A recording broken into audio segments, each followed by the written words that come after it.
Hi all. Previous ആയിട്ട് നവോത്ഥാന ഭാഗത്തു നിന്നും ചോദിച്ച ചോദ്യങ്ങളും അനുബന്ധ ഫാക്ട്സുമാണ് ഇന്നത്തെ ക്ലാസ്സിൽ ഉൾപ്പെടുത്തിയിരിക്കുന്നത്. ക്ലാസ് മുഴുവനായിട്ടും കാണാൻ ശ്രമിക്കുക, യൂസ്ഫുൾ ആയിരിക്കും.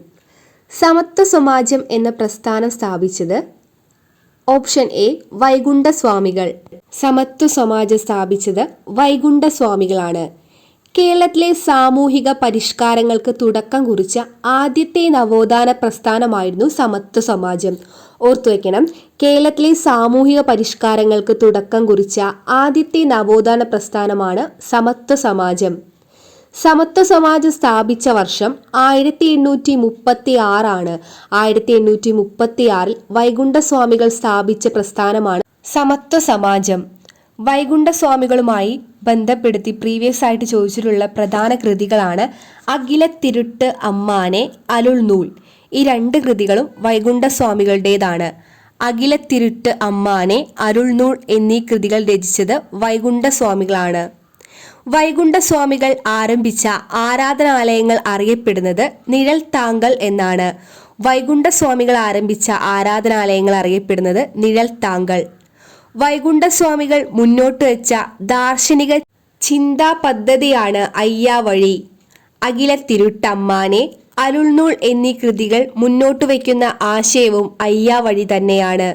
ധർമ്മയുഗം സ്ഥാപിക്കുക എന്ന ലക്ഷ്യത്തോടു കൂടി വൈകുണ്ഠസ്വാമികൾ വികസിപ്പിച്ചെടുത്ത ചിന്താ പദ്ധതി എന്ന് പ്രീവിയസ് ആയിട്ട് ഒരു ക്വസ്റ്റ്യൻ പേപ്പറിൽ ചോദിച്ചു കണ്ടിട്ടുള്ളതാണ് അയ്യാവഴിയാണ്. ധർമ്മയുഗം സ്ഥാപിക്കുക എന്ന ലക്ഷ്യത്തോടു കൂടി വൈകുണ്ഠസ്വാമികൾ വികസിപ്പിച്ചെടുത്ത ചിന്താ പദ്ധതിയാണ് അയ്യാവഴി. അയ്യാവഴിയുടെ ക്ഷേത്രങ്ങൾ അറിയപ്പെടുന്നത് പതികൾ.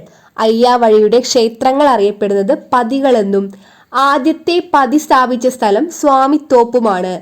അയ്യാവഴിയുടെ ക്ഷേത്രങ്ങൾ അറിയപ്പെടുന്ന പേര് പതികൾ എന്നും ആദ്യത്തെ പതി സ്ഥാപിച്ച സ്ഥലം സ്വാമിത്തോപ്പുമാണ്. മഹാവിഷ്ണുവിന്റെ അവതാരമാണെന്ന് സ്വയം വിശേഷിപ്പിച്ച നവോത്ഥാന നായകനായിരുന്നു വൈകുണ്ഠസ്വാമികൾ.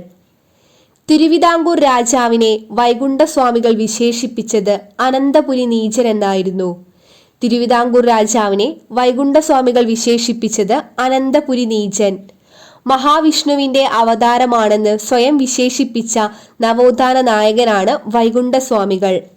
ബ്രിട്ടീഷുകാരുടെ ഭരണത്തെ വൈകുണ്ഠസ്വാമികൾ വിശേഷിപ്പിച്ചത് വെണ്ണീച ഭരണം എന്നായിരുന്നു. ബ്രിട്ടീഷുകാരുടെ ഭരണത്തെ വൈകുണ്ഠസ്വാമികൾ വിശേഷിപ്പിച്ചത് വെണ്ണീചന്റെ ഭരണമെന്നായിരുന്നു. വൈകുണ്ഠസ്വാമികൾ തിരുവിതാംകൂറിലെ ഭരണത്തെ വിശേഷിപ്പിച്ചത് കരിനീച ഭരണം. മാറിപ്പോവരുത്, വൈകുണ്ഠസ്വാമികൾ തിരുവിതാംകൂറിലെ ഭരണത്തെ വിശേഷിപ്പിച്ചത് കരിനീച ഭരണമെന്നും ബ്രിട്ടീഷുകാരുടെ ഭരണത്തെ വെണ്ണീചന്റെ ഭരണമെന്നും തിരുവിതാംകൂർ രാജാവിനെ അനന്തപുരിയിലെ നീചനെന്നും വിശേഷിപ്പിച്ചു. ചാന്നാർ ലഹളയ്ക്ക് പ്രചോദനം നൽകിയ ആത്മീയ നേതാവാണ് വൈകുണ്ഠസ്വാമി. ദക്ഷിണേന്ത്യയിലെ ആദ്യമായി കണ്ണാടി പ്രതിഷ്ഠ നടത്തിയതും ക്ഷേത്രങ്ങളിലെ ദേവദാസി സമ്പ്രദായത്തെ എതിർത്തതും ഇദ്ദേഹമാണ്. ചാന്നാർ ലഹളയ്ക്ക് അല്ലെങ്കിൽ മേൽമുണ്ട് സമരത്തിന് പ്രചോദനം നൽകിയ ആത്മീയ നേതാവാണ് വൈകുണ്ഠസ്വാമികൾ. ദക്ഷിണേന്ത്യയിലെ ആദ്യമായി കണ്ണാടി പ്രതിഷ്ഠ നടത്തിയതും വൈകുണ്ഠസ്വാമികളാണ്. ക്ഷേത്രങ്ങളിലെ ദേവദാസി സമ്പ്രദായത്തെ എതിർത്തതും വൈകുണ്ഠസ്വാമികൾ. അയ്യാവഴി മതത്തിന്റെ ചിഹ്നം തീജ്വാല വഹിക്കുന്ന താമരയാണ്. സമപന്തി ഭോജനം ആരംഭിച്ച സാമൂഹ്യ പരിഷ്കർത്താവും വൈകുണ്ഠസ്വാമികൾ. ചിട്ടയായതും വൃത്തിയുള്ളതുമായ ജീവിതം നയിക്കാനായി വൈകുണ്ഠസ്വാമികൾ ആരംഭിച്ച പ്രസ്ഥാനമാണ് തൂവയൽ പന്തിക്കൂട്ടായ്മ. ചിട്ടയായതും വൃത്തിയുള്ളതുമായ ജീവിതം നയിക്കാനായി വൈകുണ്ഠസ്വാമികൾ ആരംഭിച്ച പ്രസ്ഥാനമാണ് തൂവയൽ പന്തിക്കൂട്ടായ്മ. എല്ലാ ജാതിയിൽപ്പെട്ടവർക്കുമായി ഉപയോഗിക്കാൻ വൈകുണ്ഠസ്വാമികൾ നിർമ്മിച്ച കിണറാണ് മുന്തിരിക്കിണർ അല്ലെങ്കിൽ സ്വാമിക്കിണർ. എല്ലാ ജാതിയിൽപ്പെട്ടവർക്കുമായി ഉപയോഗിക്കാൻ വൈകുണ്ഠസ്വാമി നിർമ്മിച്ച കിണറാണ് മുന്തിരിക്കിണർ അല്ലെങ്കിൽ സ്വാമിക്കിണർ. മുന്തിരിക്കിണർ സ്ഥിതി ചെയ്യുന്നതും സ്വാമിത്തോപ്പിലാണ്. സമ്പൂർണ്ണ ദേവൻ എന്നറിയപ്പെടുന്ന സാമൂഹ്യ പരിഷ്കർത്താവായിരുന്നു വൈകുണ്ഠസ്വാമികൾ. വേല ചെയ്താൽ കൂലി കിട്ടണം എന്ന മുദ്രാവാക്യമുയർത്തിയ സാമൂഹ്യ പരിഷ്കർത്താവ് വൈകുണ്ഠസ്വാമികൾ. രാജാധികാരത്തെ എതിർത്ത ആദ്യത്തെ സാമൂഹ്യ പരിഷ്കർത്താവായിരുന്നു ഇദ്ദേഹം. വൈകുണ്ഠസ്വാമികൾ ധ്യാനത്തിനായി തിരഞ്ഞെടുത്ത സ്ഥലമായിരുന്നു സ്വാമിത്തോപ്പ്. കുട്ടിക്കാലത്ത് മുടിച്ചൂടും പെരുമാൾ എന്നറിയപ്പെട്ടിരുന്നതും വൈകുണ്ഠസ്വാമികളാണ്. ജാതി ഒന്ന്, മതമൊന്ന്, കുലമൊന്ന്, ദൈവമൊന്ന്, ലോകമൊന്ന് മനുഷ്യന് എന്ന മഹത് വചനം ലോകത്തിന് സമ്മാനിച്ചത് വൈകുണ്ഠസ്വാമികളായിരുന്നു. ജാതി ഒന്ന്, മതമൊന്ന്, കുലമൊന്ന്, ദൈവമൊന്ന്, ലോകമൊന്ന് മനുഷ്യന്. ബ്രിട്ടീഷ് ഭരണത്തോടുള്ള എതിർപ്പ് വെണ്ണീച്ച ഭരണം എന്ന പ്രയോഗത്തിലൂടെ പ്രകടിപ്പിച്ചത് ആരാണ്? ഇപ്പൊ നമ്മൾ പഠിച്ച ക്വസ്റ്റ്യനാണ്. വൈകുണ്ഠസ്വാമികൾ. ഓപ്ഷൻ ബി വൈകുണ്ഠസ്വാമികൾ. ഞങ്ങളുടെ കുട്ടികൾക്ക് പഠിക്കാൻ സൗകര്യം നൽകിയില്ലെങ്കിൽ കാണായ പാഠങ്ങളിലെല്ലാം മുട്ടിപ്പുല്ല് കുരിപ്പിക്കും എന്ന് ആരാണ് ഈ പ്രഖ്യാപനം നടത്തിയത്? Option D Ayyankali. പുലയരുടെ രാജാവ് എന്ന് ഗാന്ധിജി വിശേഷിപ്പിച്ച അയ്യങ്കാളിയുടെ വാക്കുകളാണിവ. ഒന്നുകൂടെ റിപ്പീറ്റ് ചെയ്യാം. ഞങ്ങളുടെ കുട്ടികൾക്ക് പഠിക്കാൻ സൗകര്യം നൽകിയില്ലെങ്കിൽ കാണായ പാഠങ്ങളിലെല്ലാം മുട്ടിപ്പുല്ല് കുരിപ്പിക്കും എന്നുള്ളതായിരുന്നു അയ്യങ്കാളിയുടെ വചനം. ഞാനിതാ പുലയ ശിവനെ സൃഷ്ടിക്കുന്നു എന്ന് പ്രഖ്യാപിച്ച നവോത്ഥാന നായകനും അയ്യങ്കാളിയാണ്. അയ്യങ്കാളിയെ പുലയരുടെ രാജാവ് എന്ന് വിശേഷിപ്പിച്ചത് ഗാന്ധിജിയാണ്. അയ്യങ്കാളിയുടെ ഇന്ത്യയിലെ മഹാനായ പുത്രൻ എന്ന് വിശേഷിപ്പിച്ചത് ഇന്ദിരാഗാന്ധി ആയിരുന്നു. ഓർത്തു വയ്ക്കണം, അയ്യങ്കാളിയെ ഇന്ത്യയുടെ മഹാനായ പുത്രൻ എന്ന് വിശേഷിപ്പിച്ചത് ഇന്ദിരാഗാന്ധി. ഇന്ത്യയിലെ ആദ്യ കമ്മ്യൂണിസ്റ്റാണ് അയ്യങ്കാളി എന്ന് വിശേഷിപ്പിച്ചത് ഇ.കെ. നായനാരായിരുന്നു. ഇന്ത്യയിലെ ആദ്യ കമ്മ്യൂണിസ്റ്റാണ് അയ്യങ്കാളി എന്ന് വിശേഷിപ്പിച്ചത് ഇ.കെ. നായനാർ. ആളിക്കത്തിയ തീപ്പൊരി എന്ന വിശേഷണമുള്ള സാമൂഹ്യ പരിഷ്കർത്താവാണ് അയ്യങ്കാളി. പുലയ സമുദായത്തിൽ ജനിച്ച നവോത്ഥാന നായകൻ. ഇന്ത്യയിലെ ആദ്യത്തെ തൊഴിലാളി നേതാവായി വിശേഷിപ്പിക്കപ്പെടുന്ന വ്യക്തിയാണ് അയ്യങ്കാളി. ദളിതർക്ക് പൊതുനിരത്തിൽ കൂടിയുള്ള സഞ്ചാര സ്വാതന്ത്ര്യം നേടിക്കൊടുക്കുന്നതിന് വേണ്ടി വില്ലുവണ്ടി യാത്ര നടത്തിയ നവോത്ഥാന നായകനാണ് അയ്യങ്കാളി. 1893 അയ്യങ്കാളി പ്രസിദ്ധമായ വില്ലുവണ്ടി യാത്ര നടത്തിയ വർഷമാണ്. 1893 അയ്യങ്കാളി വില്ലുവണ്ടി യാത്ര നടത്തിയത്. കേരളത്തിലെ ആദ്യത്തെ സംഘടിത കർഷക സമരത്തിന് നേതൃത്വം നൽകിയ വ്യക്തിയാണ് അയ്യങ്കാളി. പുലയ സമുദായത്തിലെ വിദ്യാർത്ഥികൾക്കു വേണ്ടി അയ്യങ്കാളി വെങ്ങാനൂരിൽ കുടിപ്പള്ളിക്കൂടം സ്ഥാപിച്ചത് 1905 പിന്നോക്ക ജാതിയിൽപ്പെട്ട കുട്ടികൾക്ക് സ്കൂൾ പ്രവേശനം നൽകിയ തിരുവിതാംകൂർ രാജാവായിരുന്നു ശ്രീമൂലം തിരുനാൾ.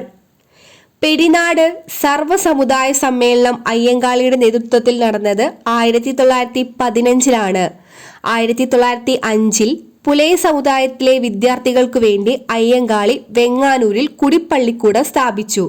1915 പെരിനാട് സർവ്വസമുദായ സമ്മേളനം അയ്യങ്കാളിയുടെ നേതൃത്വത്തിൽ നടന്നു. സാധുജന പരിപാലന സംഘം സ്ഥാപിച്ച നവോത്ഥാന നായകനും അയ്യങ്കാളിയാണ്.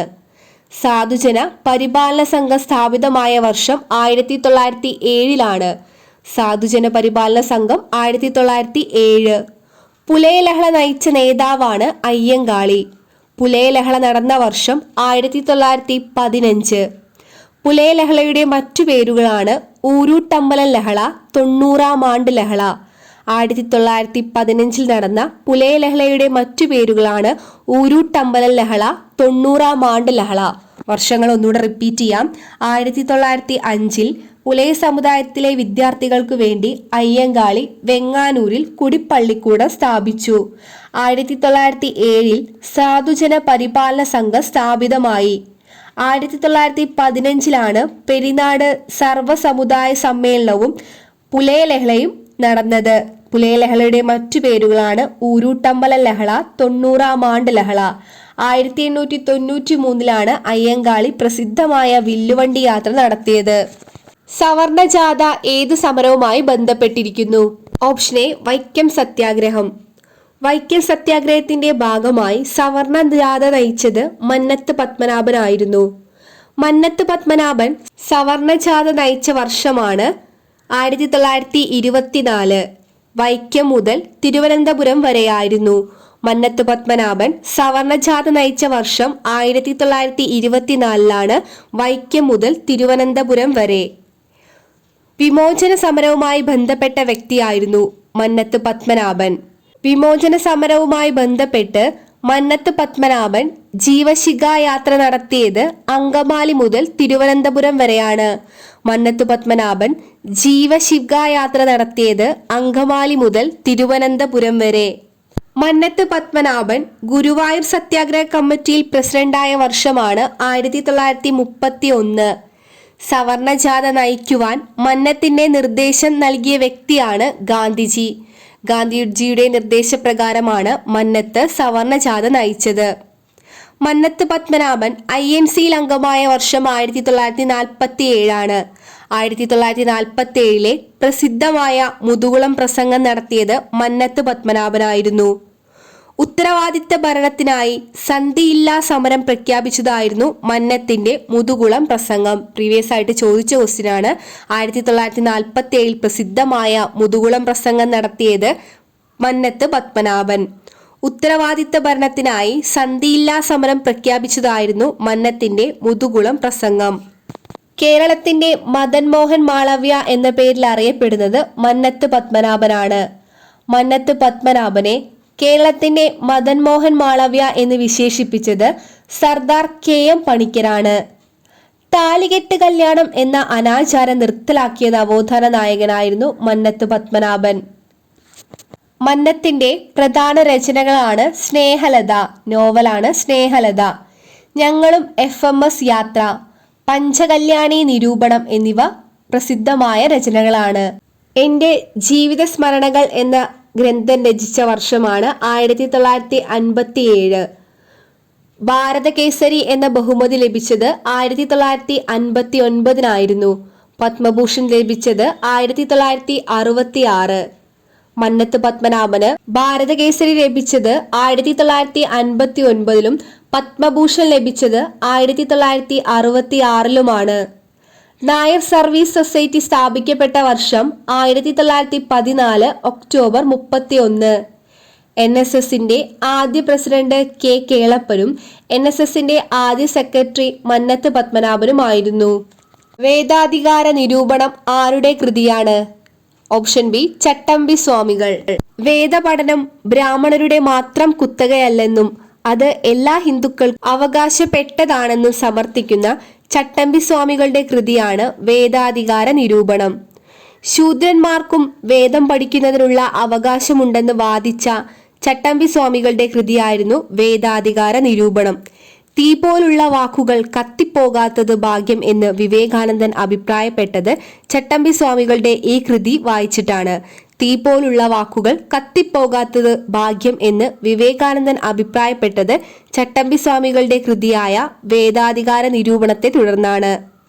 പരശുരാമൻ കേരളത്തെ ബ്രാഹ്മണർക്ക് ദാനമായി നൽകി എന്ന പുരാവൃത്തത്തെ ഖണ്ഡിക്കുന്ന ചട്ടമ്പി സ്വാമികളുടെ കൃതിയാണ് പ്രാചീന മലയാളം. പരശുരാമൻ കേരളത്തെ ബ്രാഹ്മണർക്ക് ദാനമായി നൽകി എന്ന പുരാവൃത്തത്തെ ഖണ്ഡിക്കുന്ന ചട്ടമ്പി സ്വാമികളുടെ കൃതിയാണ് പ്രാചീന മലയാളം. ബ്രഹ്മാനന്ദ ശിവയോഗിയുടെ കൃതിയായ മോക്ഷപ്രദീപത്തെ വിമർശിച്ചുകൊണ്ട് ചട്ടമ്പി സ്വാമികൾ രചിച്ച കൃതിയാണ് മോക്ഷപ്രദീപ ഖണ്ഡനം. ബ്രഹ്മാനന്ദ ശിവയോഗിയുടെ കൃതിയായ മോക്ഷപ്രദീപത്തെ വിമർശിച്ചുകൊണ്ട് ചട്ടമ്പി സ്വാമികൾ രചിച്ച കൃതിയാണ് മോക്ഷപ്രദീപ ഖണ്ഡനം. ക്രിസ്തീയ മിഷണറിമാരുടെ കേരളത്തിലെ പ്രവർത്തനങ്ങളെ ശക്തമായി എതിർക്കുകയും വിമർശിക്കുകയും ചെയ്ത ചട്ടമ്പി സ്വാമികളുടെ കൃതിയാണ് ക്രിസ്തുമത ചേതനം. മനുഷ്യ സമുദായത്തിന്റെ ആദ്യ ഭാഷ തമിഴാണെന്ന് വാദിക്കുന്ന ചട്ടമ്പി സ്വാമികളുടെ കൃതി ആദിഭാഷ. ചട്ടമ്പി സ്വാമികളുടെ ഏറ്റവും വലിയ കൃതിയാണ് പ്രാചീന മലയാളം. പന്തിഭോജനം സംഘടിപ്പിച്ച് അവർണ സവർണ വ്യത്യാസത്തെ വെല്ലുവിളിച്ച ആദ്യകാല സാമൂഹ്യ പരിഷ്കർത്താവാണ് വൈകുണ്ഠസ്വാമികൾ. ദക്ഷിണേന്ത്യയിലെ ആദ്യമായി കണ്ണാടി പ്രതിഷ്ഠ നടത്തിയത് വൈകുണ്ഠസ്വാമികളാണ്. ഊഴിയം, വിരുത് തുടങ്ങിയ ജന്മിത്ത സമ്പ്രദായങ്ങൾ അവസാനിപ്പിക്കാൻ വൈകുണ്ഠസ്വാമികൾ നിവേദനം സമർപ്പിച്ച തിരുവിതാംകൂർ രാജാവാണ് സ്വാതി തിരുനാൾ. ഊഴിയം, വിരുത് തുടങ്ങിയ ജന്മിത്ത സമ്പ്രദായങ്ങൾ അവസാനിപ്പിക്കാൻ വൈകുണ്ഠസ്വാമികൾ നിവേദനം സമർപ്പിച്ച തിരുവിതാംകൂർ രാജാവ് സ്വാതി തിരുനാൾ. രാജാധികാരത്തെ എതിർത്ത ആദ്യത്തെ സാമൂഹ്യ പരിഷ്കർത്താവായിരുന്നു വൈകുണ്ഠസ്വാമികൾ. ശുചീന്ദ്രം ക്ഷേത്രത്തിലെ രഥത്തിന്റെ കയർ തന്റെ സഹപ്രവർത്തകരുമായി ചേർന്ന് പരസ്യമായി വലിച്ച് ആചാരലംഘനം നടത്തിയ സാമൂഹ്യ പരിഷ്കർത്താവാണ് വൈകുണ്ഠസ്വാമികൾ. വൈകുണ്ഠസ്വാമികൾ ആരംഭിച്ച ആരാധനാലയങ്ങൾ നിഴൽത്താങ്കൾ എന്നറിയപ്പെടുന്നു. വൈകുണ്ഠസ്വാമികൾ മുന്നോട്ട് വെച്ച ദാർശനിക ചിന്താ പദ്ധതിയാണ് അയ്യാവഴി. അയ്യാവഴി മതത്തിന്റെ പുണ്യസ്ഥലം തിരുച്ചെന്തൂർ ആണ്.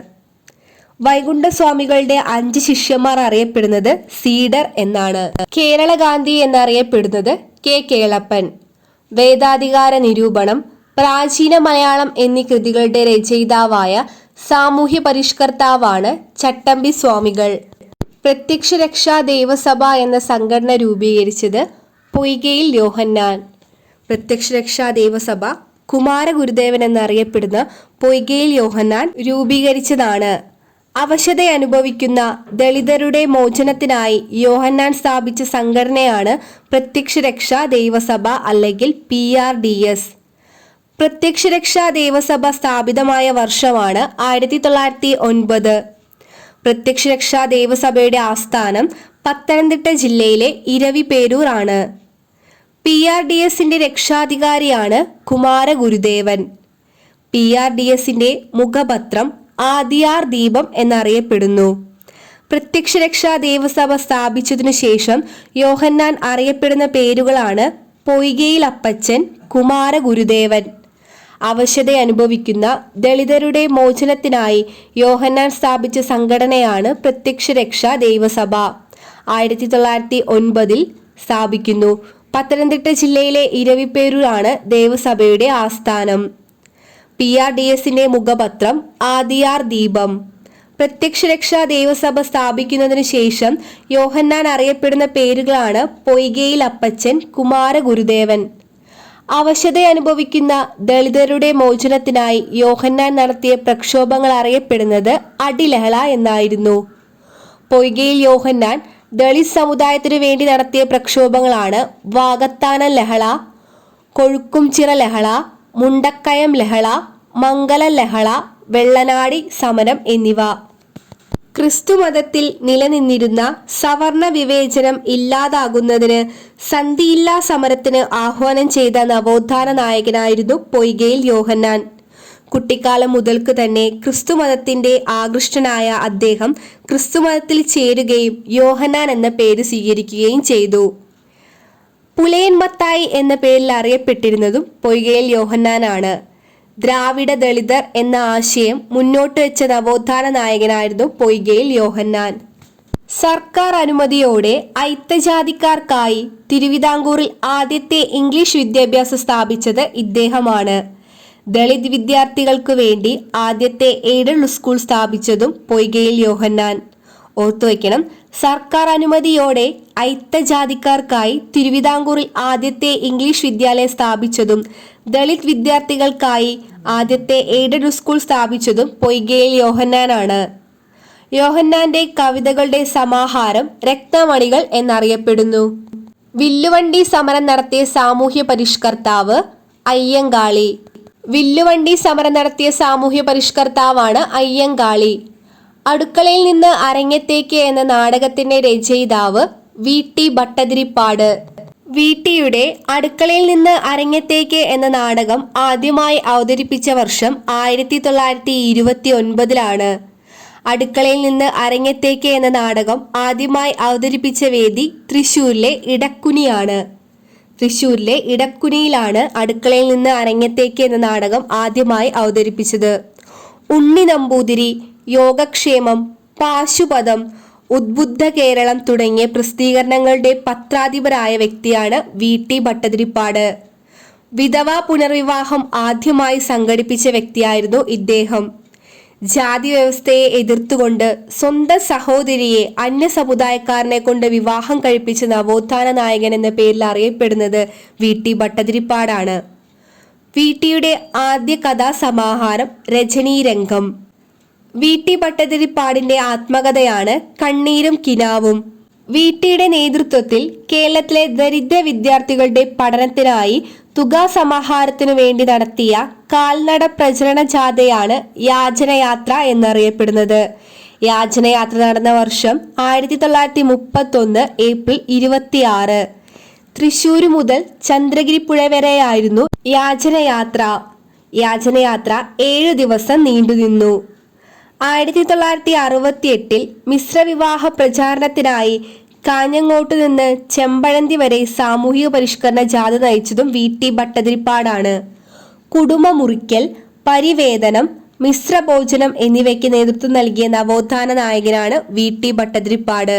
ഇനി നമുക്ക് അമ്പലങ്ങൾക്ക് തീകൊളുത്താം എന്ന ലേഖനം അച്ചടിച്ചതിനാൽ കൊച്ചി സർക്കാർ നിരോധിച്ച പ്രസിദ്ധീകരണമായിരുന്നു ഉണ്ണി നമ്പൂതിരി. ബഹുമത സമൂഹം എന്ന ആശയം മുന്നോട്ട് വെച്ച നവോത്ഥാന നായകനായിരുന്നു VT ഭട്ടതിരിപ്പാട്. സാധുജന പരിപാലന സംഘം സ്ഥാപിച്ചത് അയ്യങ്കാളി.